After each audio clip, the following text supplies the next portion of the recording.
son. I'm John Brantingham, and today is June 11th, and we're going to work on yesterday we've been working all week on different things and time of day sorts of poems, and last week you did a night poem outside, and if you can, try to get this poem outside again.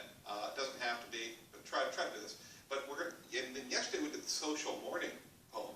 Today, let's try to do the social night poem, right? And so that's the part of the night where you're coming together, maybe you're with your family, or if you live alone, maybe you're with friends, or even just neighbors, or whatever. It doesn't have to be like deep interaction, just a little bit of interaction. I've got a poem. I'm not going to read the entire thing. It's by Walt Whitman. This is the book that you are pretty much issued when you buy a house in America. It's Leaves of Grass. This is Night on the Prairies, and he's capturing the night of the prairies. Night on the prairies. The supper is over. The fire on the ground burns low. The wearied immigrants sleep, wrapped in their blankets. I walk by myself. I stand and look at the stars, which I think I now never realized before. Right? And so that's just the beginning of that poem. It's fantastically well done.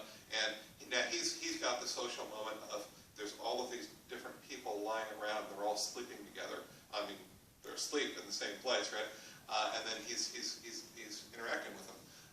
I think back to my childhood, and I think of what was night like. Well, I think the strongest memory of the social night for me, one of the strongest, is I was asleep in my bedroom and listening to my mom and dad laugh at the TV show MASH, right? And it was such a profoundly comforting thing. That kind of thing. Maybe you're having dinner with people, whatever it is.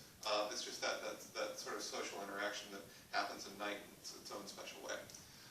We're going to try, this is a little bit taking it to the next level with our sound exercises. We're going to try the crazy rhyme pattern. This means that I just want two at the end of your line, and any two lines, just one rhyme. And it doesn't have to be consecutive lines. It could be the first and then maybe the fifth line. Just to have some rhyme in there.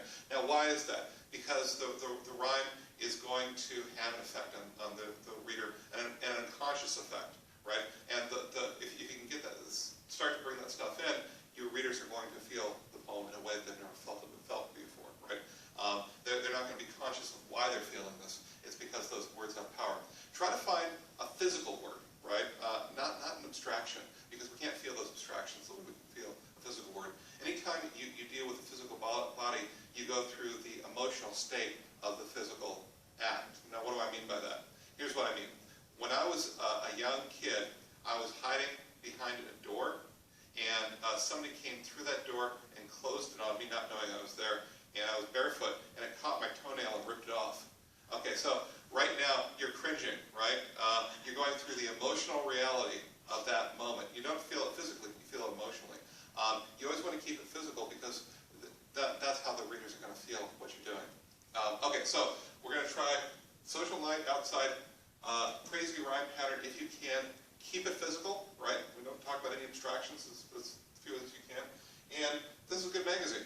It's completely online. I like them a lot. It's called Drunk in a Midnight Choir. It's great people to send your work to. Also, of course, always support your magazines, right? Read them, and if you like them, put them on Facebook or Twitter. I'm always on Facebook. Okay, so I will see you tomorrow on June 12th. Oh, post your poems down below, right? And I'm getting direction from my director. And I will see you tomorrow.